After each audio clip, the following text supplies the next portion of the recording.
How to create a Facebook page. So hello guys, welcome back to my YouTube channel. In this quick tutorial I'll be discussing about how you can easily create a Facebook page on your Facebook. So first thing, just open up your Facebook application and make sure you are logged into your account, and once you're inside here, just select your profile icon at the top left corner. And so once you're inside here, just tap on this hamburger icon at the top left corner. If it's on your top right corner, you can also tap on that.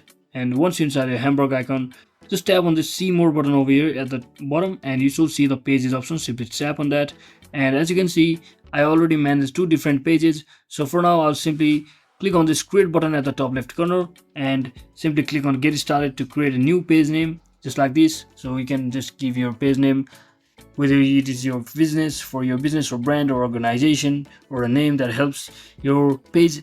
So I'll simply type in just like this and simply click on next, and from over here just choose your categories and simply click on create, about what your categories does this page falls under. So now simply choose the one which connects with your goals and simply click on next, just like that. And you can also actually invite friends to like or follow your page. So just click on done once you are satisfied with all of the options, and just like that you should be successfully switched to that particular page which you just created. And that is exactly how you can easily create a Facebook page, and you will also be able to monetize your page once you reach more than 10,000 followers on it. So that is it for today guys. Thanks for watching. Don't forget to like and subscribe to the channel. See you on the next one.